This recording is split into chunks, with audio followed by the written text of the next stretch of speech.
अस्सलाम वालेकुम, मैं हूं अनीना फारूक शेख। आज सबसे पहले हमने प्रोग्राम में बात करनी है गुज़श्ता रात आसमा शिराजी साहिबा को सदर मुमलिकत डॉक्टर आरिफ अलवी साहब ने जो इंटरव्यू दिया है उसमें साइफ़र के मामले से मुतल्लिक जब डॉक्टर आरिफ अलवी साहब से सवाल हुआ तो उन्होंने कहा कि साइफ़र मामले पर गैर मुल्की साजिश वाली बात के वो कायल नहीं।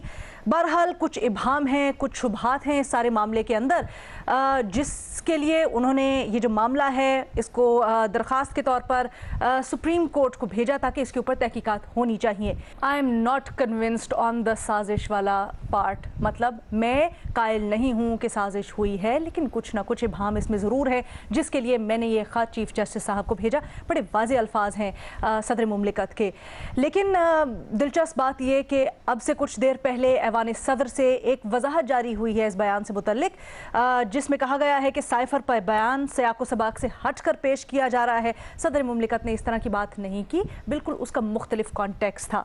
अब कुछ यही बात पाकिस्तान तहरीक इंसाफ के रहनुमा भी करते हैं। फवाद चौधरी साहब ने भी इसी सिलसिले में ट्वीट की, लेकिन जो सोशल मीडिया के ऊपर इस वक्त डिस्कोर्स डिबेट का चल रहा है वो यही है कि सदर साहब के अल्फाज बड़े वाजे हैं इस सिलसिले में, और हमने आपको सुनवाए भी, और इसमें कोई इबहाम नहीं है कि उन्होंने साजिश से मुतल्लिक ये बात की।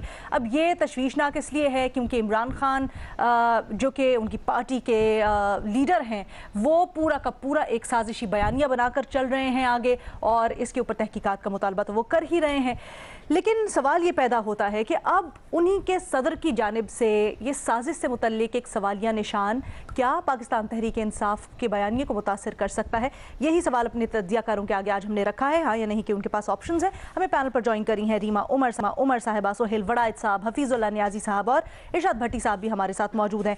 रीमा, सबसे पहले आपसे जानना चाहूँगी, क्या समझती हैं, सबसे पहले तो इस इशू को वैसे एड्रेस कर लेते हैं, गो के अगेन हमने बड़ी वजाहत से एक क्लिप सुनाकर डीबंक कर भी दिया, लेकिन क्या आप फिर भी समझती हैं कि इसमें कुछ इबहाम है, इस बयान को सियाक़ो सबाक़ से हट कर लिया गया है, और जो वजाहत कर रहे हैं उसके बाद ऐवान सदर से भी आई है, उसकी वजह आप क्या समझती हैं? जी शुक्रिया अलीना। देखिए, मैं तो नहीं समझती कि अब कोई भी ऐसा शख्स है पाकिस्तान में, पाकिस्तान से बाहर, जो पीटीआई का सपोर्टर नहीं है, जो अभी भी इस साजिशी बयानिए पे यकीन करता है। तो मेरे लिए ये कोई नई चीज़ नहीं है कि प्रेसिडेंट अलवी ने भी इस बात को कबूल किया कि इबहाम था, लेकिन वो भी कन्विंस्ड नहीं थे इस बयानिए के ऊपर।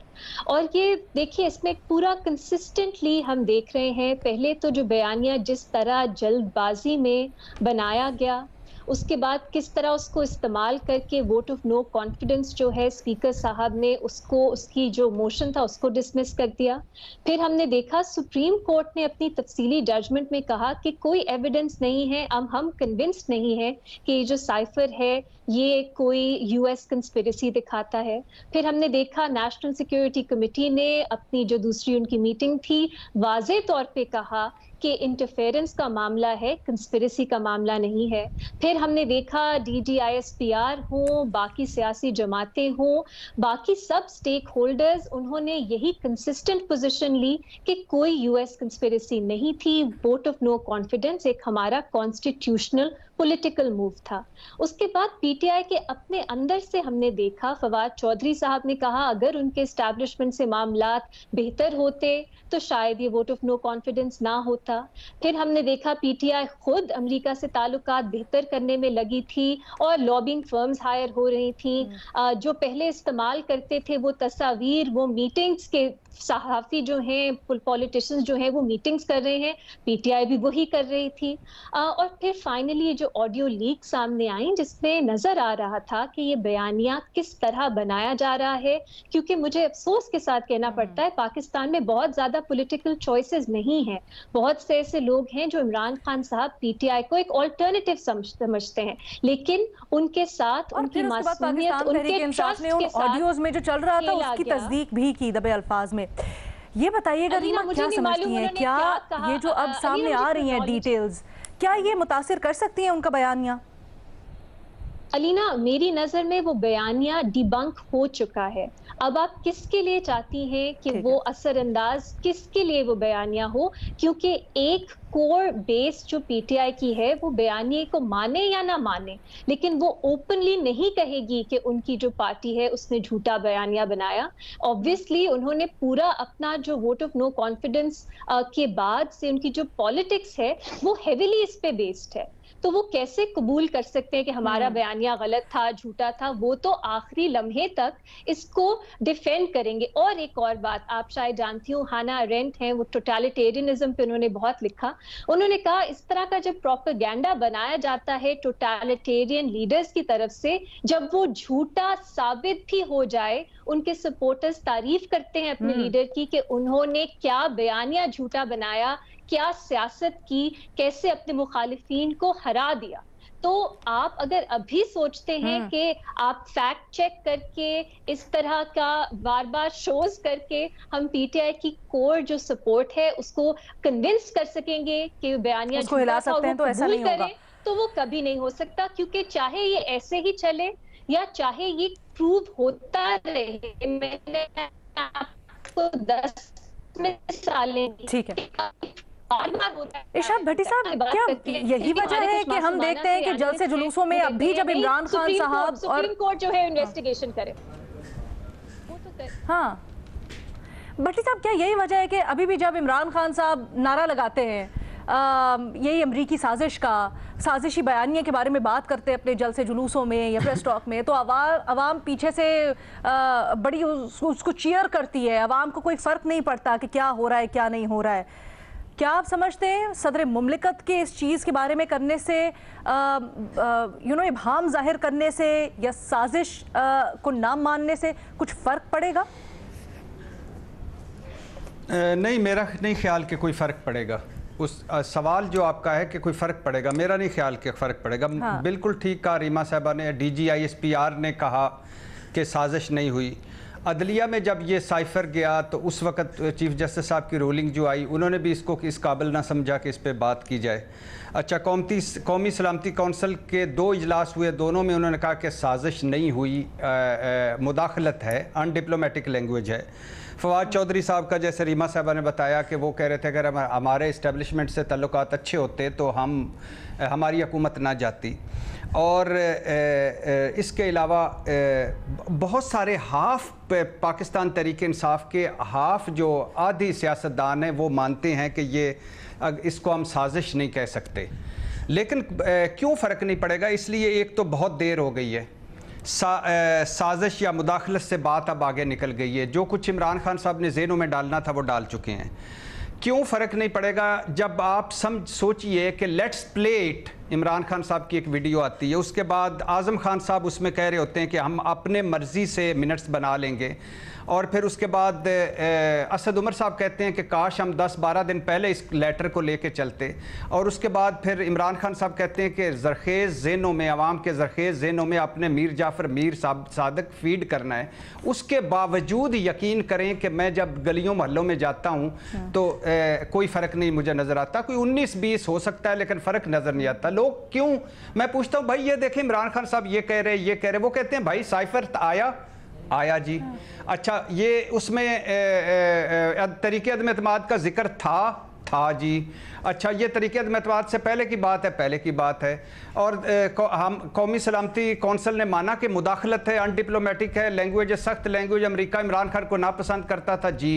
अच्छा, हुकूमत बदल गई जी, तो कहते हैं और क्या चाहिए, और आप क्या सबूत चाहते हैं? अच्छा, फिर उसके बाद इसलिए ये जो इस फ़र्क नहीं पड़ेगा। तीसरी बात, अब तहरीक इंसाफ क्या कह रही है? अब वो साजिश और इस ऑडियोज़ लीक्स के बाद साजिश और मुदाखलत से आगे आ गई है कि वो कह रही है कि तहकीकात की जाएं, सुप्रीम कोर्ट तहकीक करे। ये पहले दिन से आज तक, इसलिए कोई फ़र्क नहीं पड़ेगा इन बयानों से। फिर अच्छा, हम सदर साहब की आखिरी बात, इस वजात को छोड़ देते हैं जो उन्होंने वजात दी है। वो कहते हैं मैंने चीफ जस्टिस साहब को खत भेजा, आई एम कन्विंस्ड कि इस पर तहकीकात होनी चाहिए। अब ये तो सारे कह रहे हैं, मैं इस पर कन्विंस्ड नहीं हूँ कि, और मुझे शुबहात हैं कि साजिश कोई हुई है, मगर वो क्या कह रहे हैं, लियाकत अली खान का कत्ल हुआ, अयूब खान ने अपनी किताब में जब लिखा फ्रेंड्स नॉट मास्टर तो उनका जो अंजाम हुआ, भुट्टो साहब ने खत लहराया जिसमें लिखा हुआ था हम तुम्हारे जो हम तुम्हारे साथ जो हशर कर देंगे भुट्टो साहब का वो, और ज़ियाउल हक का जहाज क्रैश हो गया, ओजड़ी कैंप धमाका हुआ, एबटाबाद, मेमो गेट, लिहाजा किसी का कुछ नहीं निकला। और उनका कहना था कि किसी ना किसी के पीछे अमेरिका तो या कुछ बात बैरूनी साजिश थी, लिहाजा। और फिर उन्होंने एक आखिरी बात मैडम शेख ये बताया कि ईरान में रजीम चेंज हुआ, ईरान आखिरी बात एक सेकंड, ईरान में वो कहते हैं सदर आरिफ अलवी के ईरान में रजीम चेंज हुआ 50 साल बाद पता चला, चिल्ली में रजीम चेंज हुआ कई सालों बाद पता चला, तो लिहाजा तहकीकात होनी चाहिए और यही तरीके इंसाफ कह रही है तहकीकात होनी चाहिए। तो आप नहीं, मैं रिपीट कर रहा हूं कि आपने मुझसे पूछा था ना कि इससे फर्क पड़ेगा नहीं पड़ेगा, मैं उसको सर मुझे सिर्फ ये हाँ मैं नहीं वो तो बड़ी अच्छी तरह आपने अपना पॉइंट, तो ये इमरान खान साहब को प्लस पॉइंट जाएगा, ये उसके बाद इमरान खान को प्लस पॉइंट जाएगा अगर तहकीकात से कुछ ना निकला तो। हाँ जी पूछिए। ठीक है सर, हमने सर बड़ी तवज्जो से हम सब ने इंटरव्यू देखा, आपने हमसे ज़्यादा तवज्जो से देखा, उसके बाद हमें सबको पता है कि सदर आरिफ अलवी ने क्या कहा, हमने चला भी दिया। उसके बाद फिर आज सुबह सदर साहब एक वजाहत जारी कर देते हैं कि वो आउट ऑफ कॉन्टेक्स्ट से आपको सबाक से हट कर लिया गया, इसकी वजह क्या है? हालांकि वो तो कहते हैं, उन्होंने बार बार इंटरव्यू में ये भी कहा कि नहीं जी मैं पीटीआई मेरा माजी है, वो थे, उन्होंने मेरे लिए ये सदारत फ्यूचर डिसाइड किया मेरा, मैं इसलिए सदर मुमलिकत की हैसियत से अब सोचता हूँ। तो आज जो उन्होंने किया, क्या वो सदर मुमलिकत की हैसियत से वजाहत की? मैडम शेख 45 सेकंड चाहिए सिर्फ। सदर साहब आजकल कंफ्यूज हैं और बड़े प्रेशर में हैं, वजह कि इमरान खान साहब के कहने पर उन्होंने आर्मी चीफ से मुलाकात करवाई इमरान खान साहब की, और अचानक तरीके इंसाफ उससे ना सिर्फ पीछे हट गई बल्कि उल्टा और ज़्यादा चढ़ाइयाँ शुरू कर दी। तो सदर साहब इस वजह से भी प्रेशर में हैं। सदर साहब इस वजह से प्रेशर में है कि उन्होंने एक बहुत अच्छी तकरीर की, और जी ये बहुत सारे कंफर्म कर चुके हैं, सलीम साफ़ी साहब इस पे कॉलम लिख चुके हैं। अच्छा, और उनको बकौल हफीजुल्लाह न्याई साहब कभी किसी ने आगे से नहीं कहा कि आप ये गलत है या सही। अच्छा, फिर आगे आ जाइए, आगे ये है कि सदर साहब को ने जब मिसाल के तौर पे ये जो तकरीर फरमाई और जिसमें पीटीआई के सेनेटर्स ने भी बड़ा गलत किया उनमें शिरकत ना करके, लेकिन वज़ीर आज़म और उनके पूरे लोगों ने जाके कोई शामिल नहीं हुए, पार्लियामेंट की तजलील की और सदारती ओहदे की तजलील की, खा वो जिस तरह भी उनका कंडक्ट था उनको होना चाहिए था, ये भी प्रेशर है। फिर उन पे आर्टिकल 6 लगने का प्रेशर वो जो है, और फिर उस पे ख्वाजा आसिफ साहब, मैं हैरान हूँ, जो मुशर्रफ साहब से लाइन बनाकर हलफ ले रहे थे और प्रेसिडेंट मुशर्रफ से जो असेंबली भी तोड़ी, इनको जेलें भी करवाई, वो आरिफ अलवी साहब से की तकरीर नहीं सुनने गए थे। तो सदर साहब चारों तरफ से कहने का मकसद है प्रेशर में है इस वक्त, और वो कभी लेफ्ट हो जाते हैं, कभी राइट हो जाते हैं, कभी पीटीआई, कभी नहीं, कभी ऊपर कभी नीचे। तो लेकिन बेसिक बुनियादी चीज़ है कि मामला आगे जा चुका है, अब सदर साहब इस पे और भी वजाहतें देंगे। अच्छा ठीक है न्यायी साहब, अच्छा न्यायी साहब, ये तहकीकात की जब बात कर रहे हैं तो क्या आपको लगता है कि इन ऑल ऑनेस्टी तहकीकात से ये जो सुप्रीम कोर्ट में भी जाएंगी कुछ निकलेगा बाहर, या कोई फ़र्क पड़ेगा अगर तहकीकात होती हैं सुप्रीम कोर्ट की? और सदर मुमलिकत ख़ास तौर पे जिस तरह से कह रहे हैं, वो खुद ही फिर अपने अगले जुमले में ये भी कहते हैं कि बड़ी तहकीकाती कमीशंस कायम की गई, कमेटीज़ कायम की गई, निकला आज तक कुछ नहीं।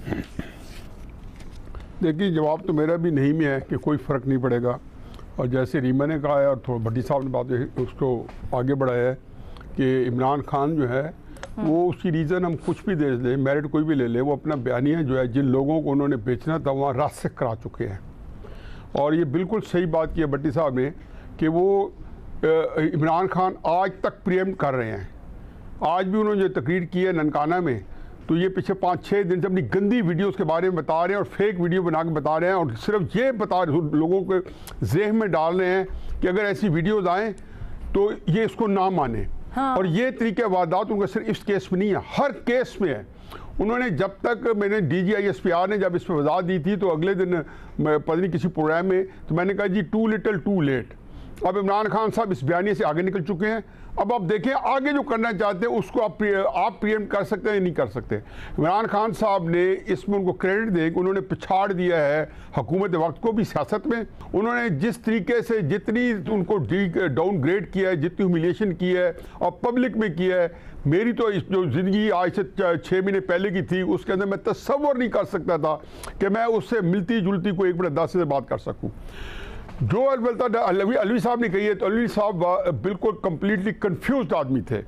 एक मिसाल तो दी है शायद भट्टी साहब ने कि मोहम्मद मुसद्दक को 1953 में निकाला, तो उनकी मिसाल वो दे रहे हैं।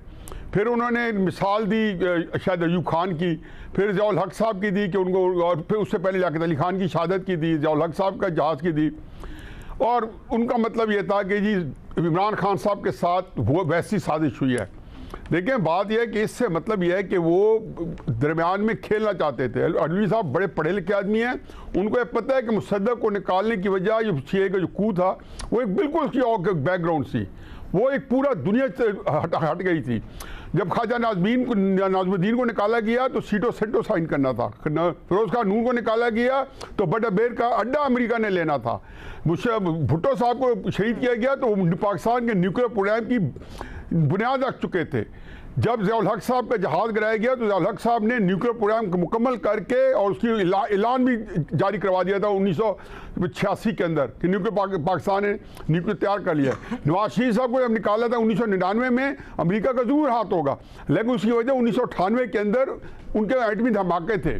मैं इवन मुशर्रफ साहब के बारे में समझता हूँ कि अमेरिकियों को नाराज होना चाहिए, मेरी हैरत से। और अब नवाज शरीफ साहब को जब निकाला गया है तो सी पैक उनके लिए सुहाने रूह था अमेरिका के लिए। आपको अंदाजा नहीं है कि अमेरिका के लिए कितनी बड़ी एक सानिया था अगर सी पैक मुकम्मल हो जाता।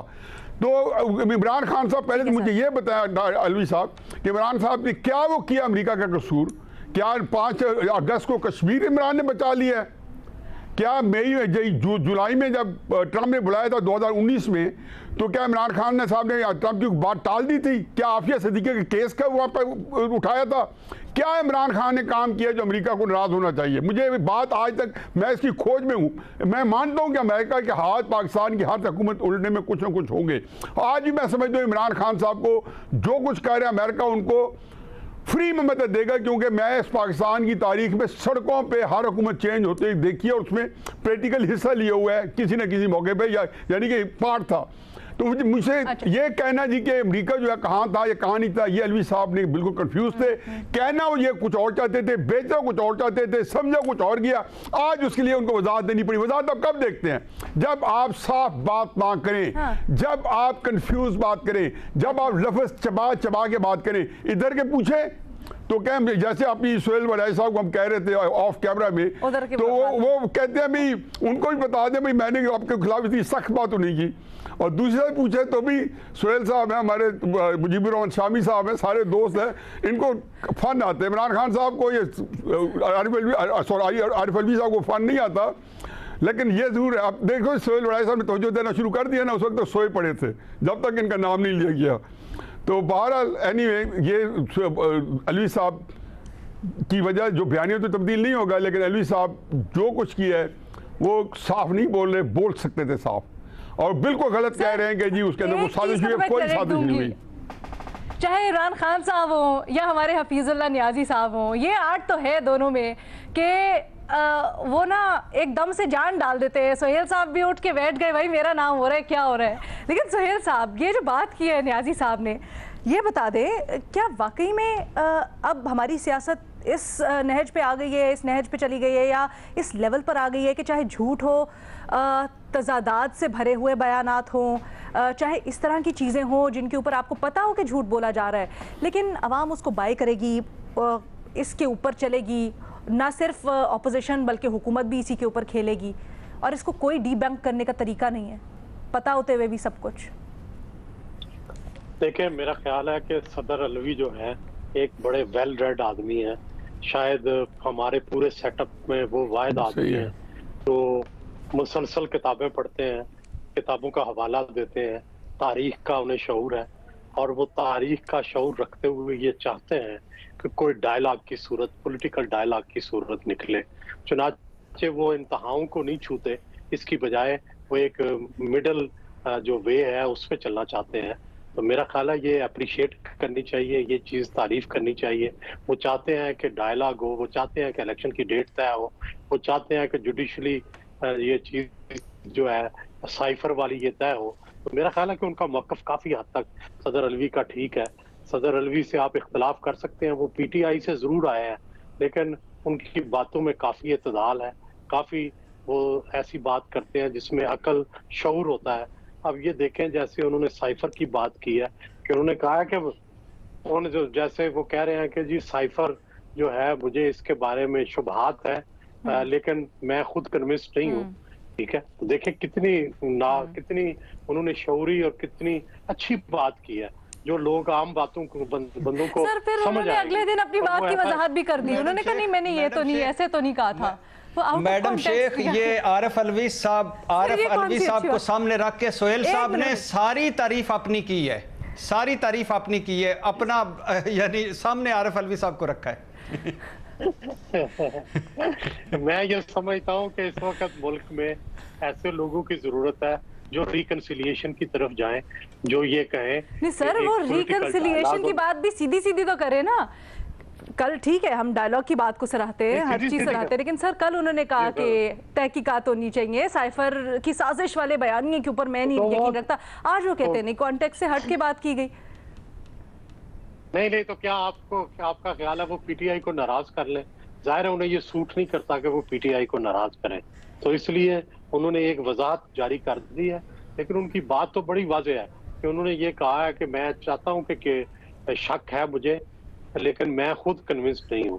ये बात बड़ी वाज़ेह उनकी टेप जो नजर आ रही है उसमें वो कह रहे हैं, तो मेरा ख्याल है उस पर ही जानना चाहिए। बाकी सर अगर इधर की पार्टी को भी खुश कर रहे हैं और उधर की भी पार्टी को खुश कर रहे हैं और दोनों विक्टों की दोनों जानिब खेल रहे हैं, तो फिर ऐसी जो रिकंसिलिएशन या ऐसे मुफाहमती बयानिए का क्या वाकई में इसको कंसिडर किया जा सकता है या इसकी तारीफ की जा सकती है? एक छोटी सी ब्रेक लेनी है माजरत के साथ सर, एक छोटी सी ब्रेक लेनी है। Hold on to that thought, वापस आते हैं। रीमा ने भी कुछ कहना है, सोहेल वड़ायत साहब आपको भी मौका दूंगी एक ब्रेक के बाद।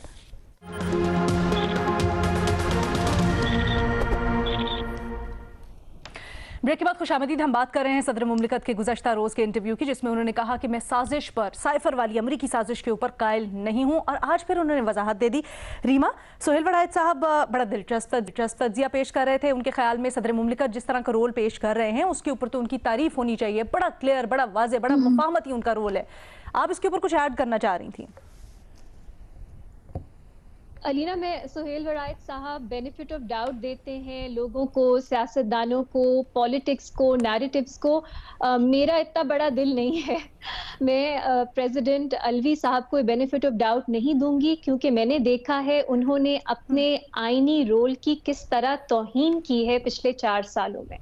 चाहे वो ऑर्डिनेंस पे ऑर्डिनेंस जो उन्होंने पास की, इंसानी हुकूक को उन्होंने खत्म करके रख दिया। कई ऐसी ऑर्डिनेंसेस थी जिसमें पीका अमेंडमेंट ऑर्डिनेंस भी थी जो इस्लामाबाद हाई कोर्ट ने स्ट्राइक डाउन की। उसके बाद वोट ऑफ नो कॉन्फिडेंस के बाद असेंबलियां डिसॉल्व करने का डिसीजन जब इमरान खान साहब ने लिया, असेंबलियां डिसॉल्व प्रेसिडेंट अलवी ने ही की। उससे पहले काजी फाइज ईसा साहब के खिलाफ जो रेफरेंस थी वो प्रेसिडेंट अलवी ने ही सुप्रीम जुडिशल काउंसिल भेजी। वोट ऑफ नो कॉन्फिडेंस के बाद थे वो मुल्क के प्रेसिडेंट, लेकिन उन्होंने फेडरल गवर्नमेंट को काम नहीं करने दिया, वो अपॉइंटमेंट्स ब्लॉक करके बैठे थे। अब अगर कोई चेंज ऑफ हार्ट उनका हुआ है या हवाओं का रुख थोड़ा तब्दील हुआ है या वो अपना पॉलिटिकल फ्यूचर सोच रहे हैं, मुझे नहीं मालूम वजह क्या है, उन्होंने ये बयान दिया। लेकिन मेरा ख्याल है उनके जो माजी के सिन्स हैं, जो उनके क्राइम्स हैं इस रियासत के खिलाफ, इस मुल्क के आइन के खिलाफ, वो आसानी से भुलाए नहीं जा सकते। और वो होंगे बहुत वेल रेड। सियासत से पहले उनका एक बहुत रेप्यूटेशन थी अच्छी, लेकिन वेल रेड होने का मेरा नहीं ख्याल ये मतलब है कि आप अपॉर्चुनिज्म के लिए अपने आईनी ओहदे को इस तरह डिमीन करें। तो मैं तो चाहे उन्होंने ये इंटरव्यू दिया और उसके बाद चाहे उन्होंने ये इंटरव्यू दिया और ये आगे हमें एक डायरेक्शन दे रहा है आगे बढ़ने की, लेकिन मैं इतने रोजी तरह से या इस तरह रोज टिंटेड ग्लासेस से तो उन्हें नहीं देखूंगी। देखें, गुजारिश ये है कि सदर का रोल बड़ा महदूद है। फर्ज करें जो इमरान खान ने जो असेंबलियां डिसॉल्व करने की असेंबली दी थी उस पर सदर क्या कर सकते थे? तो वो तो आपको 24 घंटे में फैसला करना होता है। तो वो अगर उन्होंने जल्दी कर दिया फैसला, मेरा ख्याल है कि उनके उस रोल पर तो मैं भी मुतरज़ हूँ, मुझे भी उस पर एतराज है। लेकिन गुजारिश ये है कि अगर कोई इस्लाह की बात करना चाहे तो उसको अप्रिशिएट करना चाहिए। अगर वो अपनी जो उन्होंने गलतियां की हैं उससे हटकर कोई पॉजिटिव रोल अदा करना चाहते हैं, अपने मौजूदा सदर की हैसियत इस्तेमाल करते हुए। तो मेरा ख्याल है कि उस वक्त आ गया। क्या सिंबॉलिकली भी ये गुंजाइश नहीं थी कि वो ना करते?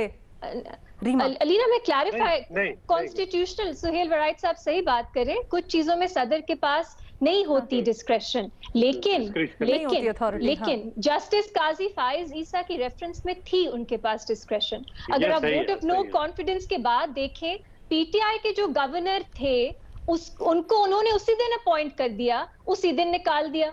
लेकिन जब आपकी नई हुकूमत ने अपॉइंटमेंट्स जो हैं उनकी रिकमेंडेशन की, तो उन्होंने कहा नहीं, वो बैठे रहे उस पे और उन्होंने कहा मैं नहीं अपॉइंट करूंगा।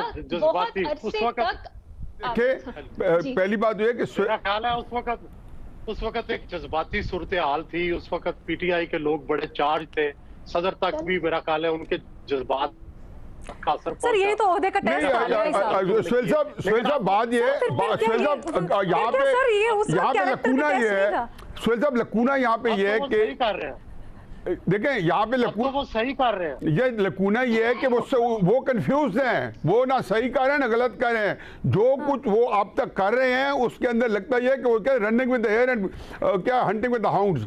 वो जो कहते हैं ना विकेट के, जैसे अली ने कह रही है कि विकेट के दोनों की तरफ। हजूर बात यह है कि आरिफ अलवी साहब जो हैं, शायद इमरान खान साहब की मुलाकात करवाना इतनी उन पर कंपल्शन थी कि उसके लिए ज़रूर ऐसा लहजा इख्तियार किया है जो मैं समझता हूँ कि मैं कोई नीयतों पे शक नहीं कर रहा हूँ, लेकिन मुझे पता है कि उस मुलाकात के लिए सदर अलवी साहब की कितनी एफर्ट्स रही हैं। तो जाहिर है कि उन्होंने एक जेस्चर देना था पब्लिक में अभी तक, और वो भी नहीं दे पा रहे। या तो वो क्लैरिटी के साथ ले लेते ना, कम पब्लिक स्टैंड तो ले लेते जैसे आपने ले लिया है कि उसमें कम से कम दो ओपिनियन जहाँ भी हो। तो इसलिए अलवी साहब का बिल्कुल रीमा सही कह रही हैं, जितना अनकॉन्स्टिट्यूशनल अनलॉफुल रोल इस सदर ऑफिस का रहा है मुख्तलिफ चीज़ों में। अभी आप देख रहे हैं वज़ीर आज़म का हल्फ नहीं ले रहे थे। ठीक है जी, एक थोड़ी सी ब्रेक लेते हैं, वज़ीर डिस्कस करेंगे इसको।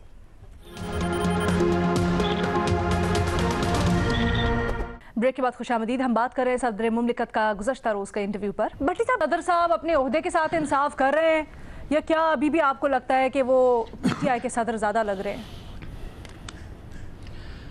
मैडम शेख, बदकिस्मती से ममनून हुसैन साहब को देख लें, रफ़ीक तारड़ साहब को देख लें, उससे पहले देख लें कौन सा सदर है जिसने अपने ओहदे से किया है और अब इंसाफ किया है। आसिफ अली जरदारी साहब को देख लें, इवन कोई एक सदर मुझे बताएं जिसने ओहदे से किया हो, नंबर 1। नंबर 2, मैं तो फायज़ ईसा साहब वाले मामले पे चूंकि हक में हूँ कि कोई गलत बात नहीं हुई, कि रेफरेंस भेजा जाना चाहिए था, तहकीकात होनी चाहिए, हर कोई काबिल एहतसाब होता है, कोई इसमें गलत बात नहीं हुई। लेकिन इसके बावजूद बहुत सारी चीज़ें थी जिन पर मुझे तहफ़्फ़ुज़ात हैं सदर साहब पर कि वो उन्हें नहीं करना चाहिए। मगर दूसरी पार्टी देखिए, एक अयूब खान साहब की पैदावार है, एक ज़ियाउल हक की पैदावार है, और सदर साहब के वो आईनी पे करते हैं। और एक ने जब ज़ियाउल हक ने जुनैदी हुकूमत बरतरफ की तो वो ज़ियाउल हक के साथ थे, दूसरे ने जब नवाज शरीफ हुकूमत बरतरफ की मुशर्रफ ने तो बेनज़ीर ने उनको वेलकम किया, वो अब सदर साहब पे कर रहे हैं। और सारों ने लाइनें बनाकर काली पट्टियाँ बांध कर सदर मुशर्रफ से हलफ लिया, तकरीरें सुनी उनकी, मगर सदर अलवी की तकरीर नहीं सुनी, क्योंकि वहाँ मफाद था, चीज़ें ढीलें करनी थी। यहाँ इस बेचारे सदर के पास है कुछ नहीं, इसलिए खैर हो, आइन भी याद आ गया, कानून भी याद आ गया, जमहूरियत भी याद आ गया। नहीं, ऐसा भी नहीं है बेचारे सदर के पास, वो अपने महदूद इख्तियारात में जितना कर सकते हैं वो करते भी हैं। एक लाइन प्रेसिडेंट जरदारी प्रेसिडेंट थे जब 58(2)B का इख्तियार उन्होंने प्रेसिडेंट से ले लिया खुद। कहाँ पाकिस्तान में ये होता है?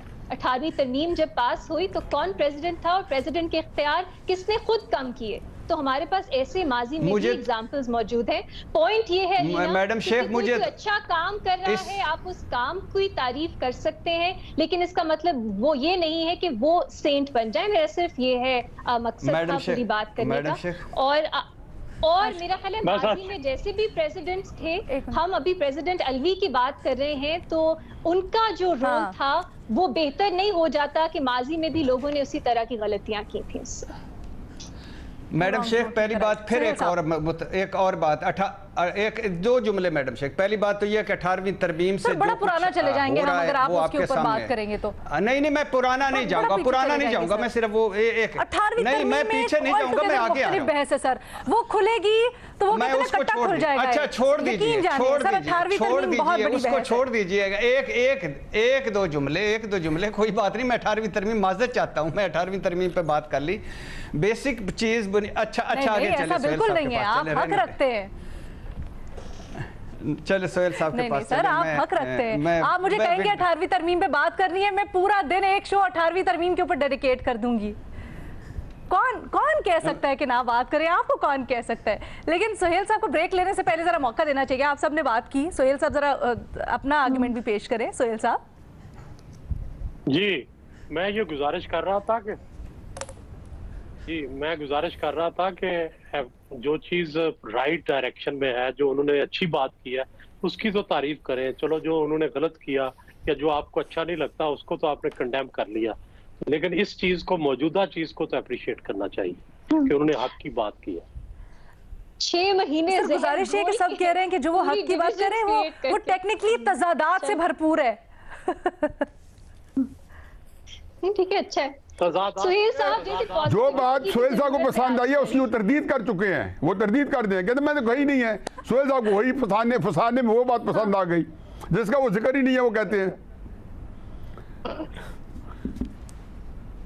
सोहेल साहब यही बता दें प्रोग्राम क्लोज करने से पहले, सर जब आरिफ अलवी साहब तरदीद कर रहे हैं, कह रहे हैं सियाक को सवाक से हट के मेरा बयान लिया गया है, मैंने ऐसा कुछ कहा नहीं, लेकिन पहले उन्होंने कहा भी, तो सर आप क्यों समझते हैं कि उन्होंने जो किया इतना अच्छा है? अभी भी समझते हैं, कन्विंस्ड है पूरी तरह से, उन्हें बेनिफिट ऑफ डाउट भी देना चाहते हैं सर?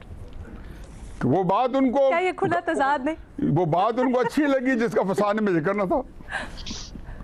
नहीं, मैं तो ये समझता हूँ कि अगर तजादात हों भी अच्छी बात में, लेकिन वो अच्छी बात है तो उसको एक्सेप्ट करना चाहिए। उनके अंदर तजादात तो होंगे, जाहिर है, हर पॉलिटिकल पार्टी में है, हर लीडर के अंदर तजादात होते हैं, लेकिन उसकी जो अच्छी बात हो उसको अप्रिशिएट करें, जो अच्छी बात नहीं है उसको अप्रिशिएट ना करें। तो सिंपल फार्मूला है, इसमें कोई इतनी कॉम्प्लिकेशन तो है नहीं। सिंपल फॉर्मूला है, इसमें बिल्कुल कॉम्प्लिकेशन नहीं है। सोहेल साहब की सबसे मुख्तलिफ राय हमारे पैनल के ऊपर आज, बाकी तीनों पैनलिस्ट जो हैं वो उससे अग्री नहीं करते। आपकी राय क्या है? सोशल मीडिया के ऊपर हमें आगाह कीजिएगा। इजाजत दीजिए, अल्लाह हाफिज।